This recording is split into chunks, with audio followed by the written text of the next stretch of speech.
So, I was talking to a friend of mine some odd days ago. I have noticed a constant trend, and this probably started about 10 years ago, of just an onslaught of movie remakes. And some have been good, others have been exceptional, others have been very poor, and just unacceptable or terrible. And I've seen some, and others I haven't seen, but just from what I've heard. And really, remakes have existed for the longest time. It's only just been for the past 10 years that there have just been so many of them. And too many. And it seems like nowadays, all we're getting nowadays for the last couple of years is nothing but either remakes, reboots, or sequels. And, and obviously this has also prompted a lot of people to say, oh, well, Hollywood's out of ideas. Well, for the most part, you have to bear in mind everything has really already been done at this point. So it's just more of a rehash or a retelling of a story from a different point of view. And if you're creative enough, then you can actually do something with it. So I thought I would go through a list of various different films that I feel, and obviously that are certainly remakes and reboots. So, and this is one of the films that has been a subject of remakes and reboots constantly. You have, of course, the Batman series. I hold the first Batman, the Tim Burton Batman, which for me was the very first identity of Batman that I knew as being dark and gritty and interesting, long before Mr. Joel Schumacher decided to. And bear in mind, this is an actual quote from Mr. Joel Schumacher, who, when asked what he thought of Batman, he said, "Batman is sexy and colorful." And a couple of, I believe it was Cyrus from Spill said, "No, he's not. He's dark and gritty. He's not colorful or sexy." Unless you're thinking of a completely different Batman. And then, of course, there is the Nolan universe of the Batman series, which in itself was very much a reboot and a remake, and really a reboot that was obviously needed because after Joel Schumacher, got a hold of Batman and turned him into a joke with giant bat nipples and a giant codpiece, and a lot of sort of gay innuendo between Batman and Robin. Not that there's really anything wrong with that, but it was really over the top. And Arnold Schwarzenegger as Mr. Freeze, Uma Thurman as Poison Ivy.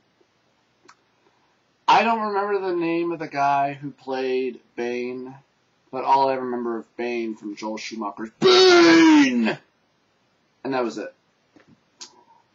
Yeah.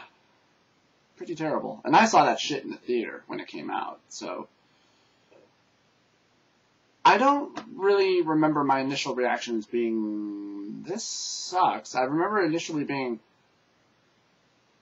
what the hell? I just remember being confused. So, obviously there could be necessary reboots. But what's disappointing, but understandable, is that with the ending of the Batman trilogy, of Nolan's Batman trilogy, they're rebooting it again.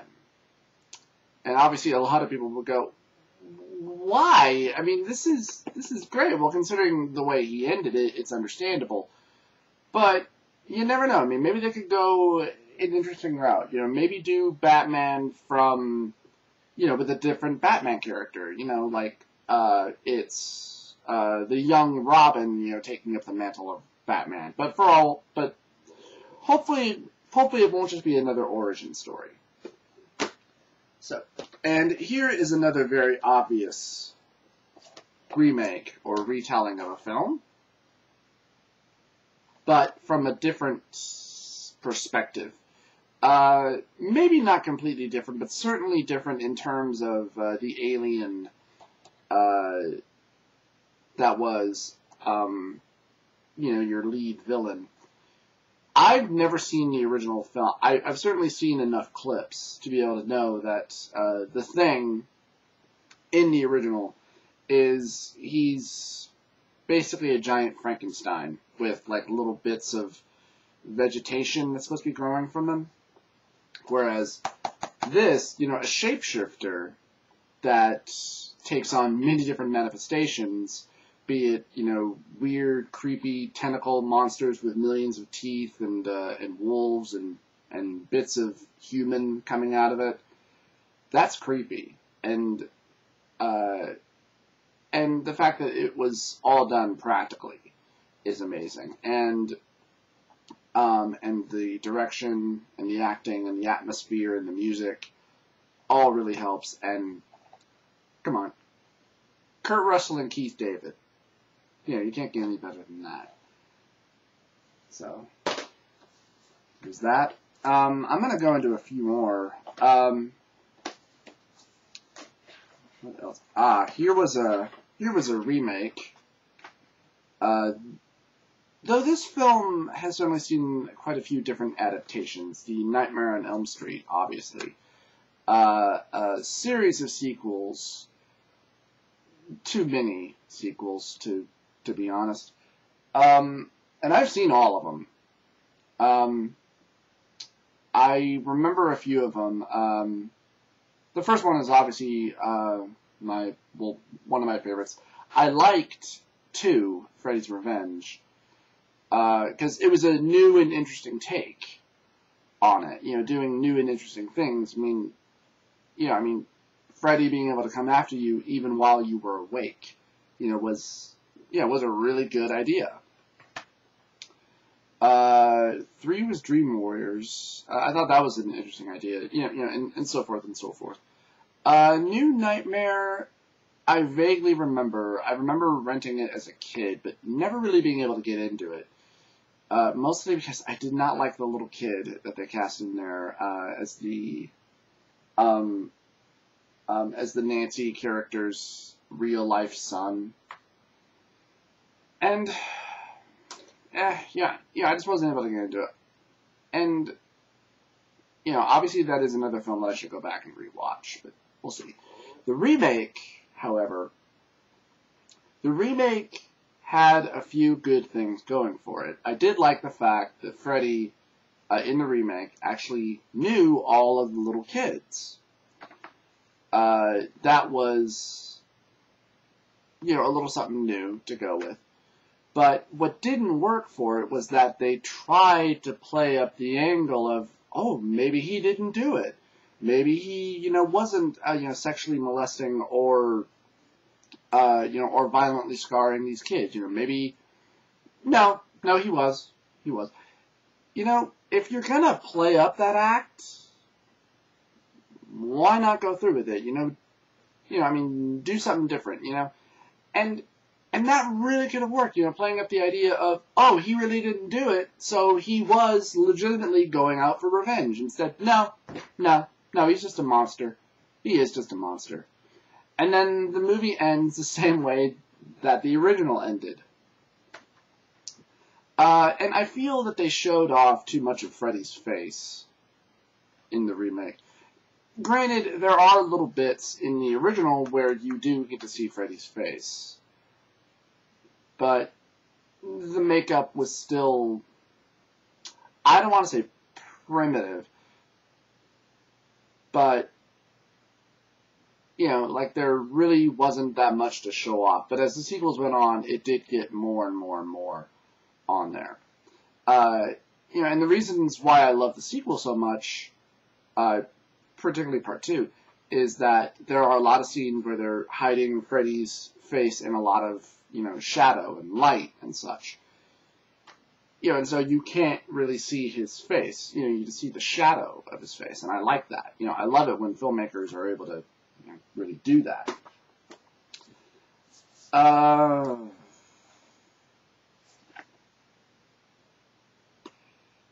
This, I don't really think counts as a remake. It is certainly a different, or maybe a more expanded story, but the Robin Hood story has obviously been around for a long time, and there have been a lot of different versions of it. This one I saw as a child. I saw it, God, probably twice in the theater, and I still love it. Obviously, a lot of people love this movie for the one and the same reason. Mr. Alan Rickman as the insane Sheriff of Nottingham. And what I actually own here on the Blu-ray is the extended cut, which has a lot more scenes, mostly with Mr. Alan Rickman, the sheriff, between him and his witch. I can't remember what her name is, but spoiler, it's revealed in the movie that the witch is the Alan Rickman character's mother. But it was kind of hinted at in the movie itself. But overall, I mean, do you? Yeah, I mean, would you consider this a remake? I mean, it's probably a closer telling of the story, of the history of the story, or at least, it's at least a very good adaptation. Granted, Kevin Costner's acting really doesn't hold up here, but it's Kevin Costner. But still, a great movie. So, this movie, ugh. I mean, need I really say more? I mean, okay, I'll say this. The first Resident Evil movie was really good. I mean, this movie actually surprised me. I thought it was going to be terrible. I thought it was going to be complete and utter garbage. Just because of the trailer. Because the trailer, pouts it up as being over-the-top action. And really, it's not. It's actually pretty calm. And really, the only time that there's, any, balls-to-the-wall action, it's pretty limited. And even then, it's only for about a few seconds. It wasn't as bad as it got for the sequels. This actually did a good job of establishing some atmosphere and mood and characters. The acting may not be much, but the zombies and the creatures and quite a bit of what goes on was actually good. And then the sequels decided, no, let's have these movies be really stupid. And what really did it for me was that in part 2, there really aren't that many zombies. At least you don't really get to see that much of zombies as you did in the first film. And then the fist fight scene between Alice and Nemesis, I thought was just incredibly stupid. I don't care how superhuman you are, Mila Jovovich. You are not going up in a fist fight against Nemesis. That's just silly. But this is a movie that has seen too many sequels, and I guess is going to get rebooted again. Yeah. And this is a pretty recent remake, and a very good one, I think. I never saw the original, and to be perfectly honest, I'm not a John Wayne fan. I really, really don't like John Wayne that much. Because I cannot get past the way he acts all the time. I can't, And it's not necessarily the way he acts, it's the way that he talks that I can't get past. Well, let me tell you something, Pilgrim. We're gonna go out there and we're gonna tear up some ass is what we're gonna do. I can't stand that shit. I can't. I couldn't stand it as a kid, and I can't stand it now. And this was just a great movie. And, it had, it was great acting all around, and just a really good movie. So that's a great example, is that a remake can be a blessing or it can be a curse. In that you could be blessed with being able to do things that you couldn't do before, maybe because you were limited by what you couldn't do. And then other times they can be terrible. Like, for example, some odd years ago, as many people know, there was a remake of Hitchcock's Psycho. And I only ever really saw this movie once. It was a particular summer, and they were playing it on the cable movie channel, like, every day. It was either that or the movie The Phantom. And when I say the movie Phantom, I mean the Billy Zane purple suit in a jungle Phantom. Yeah. And I saw Psycho. And I saw Psycho originally when I was in high school, the original film. And I never knew it then because I'd only seen both versions once. But from what I heavily understand about it is that Gus Van Sant, who directed it, it's a shot-by-shot exact remake. And the only real difference in the remake is that in the scene when Norman Bates is watching the blonde girl in the shower, in the remake, he's masturbating while he's watching her. That's the only difference. Does that add anything? No. And kind of the point of a remake is to try to do something new, maybe try to tell the story from a different point of view, or at least try to do something new with it. It's kind of the point of a remake. So, that's pretty much a good example of that. And here's another example. The Mummy. Another remake of a classic film, and done differently. It's an action film, and this was the first film by Stephen Sommers I ever saw, and I thought this was one of the last great movies of his. I did like the sequel, but I think I like this one just a little bit more. I have seen a few of his other movies. I never really saw the third The Mummy movie. I've seen bits of it, but I just didn't care. I saw his G.I. Joe movie. It was not very good. But, and this is, what I'm talking about.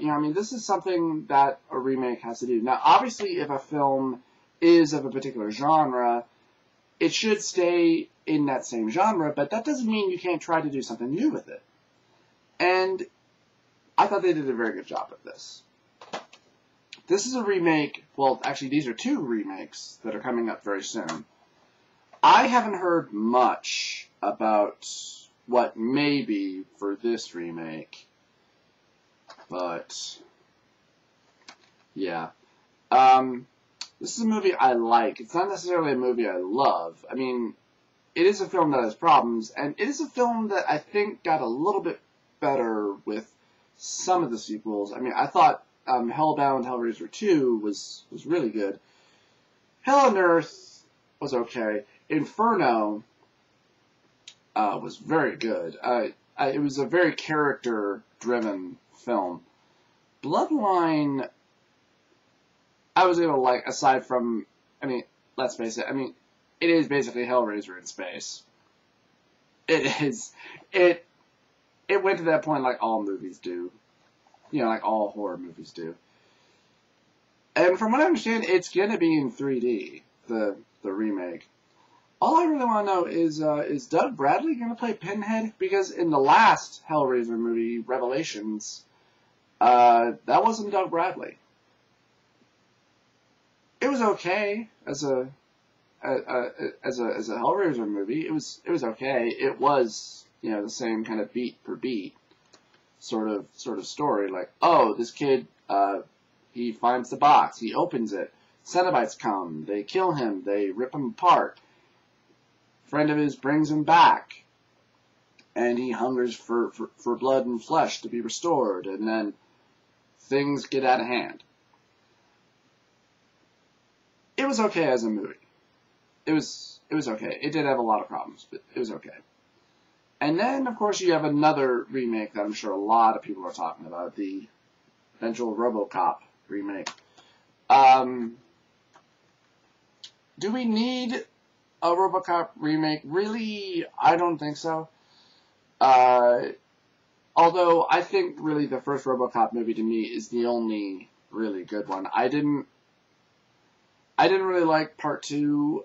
I mean, I like part 2 after, like, right about when RoboCop 2 comes online with Kane.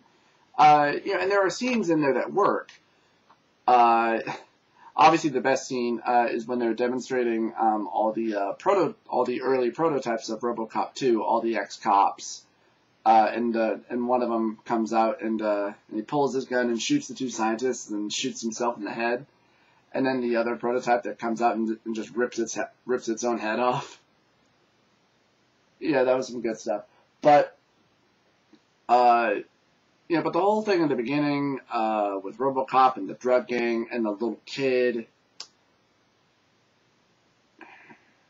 it just didn't work for me. And from what I understand about RoboCop 2, it was a combination, I guess, of like 2 or 3 different scripts, which you'd think, that doesn't really work. And then RoboCop 3 was just too over the top and too silly and stupid. So, I don't know. I mean, I've seen a lot of set pictures for the new RoboCop, and it's a lot. The new RoboCop suit, it's more sleek. It's all black, because they want him to look like Batman, basically. I mean, he even has a motorcycle,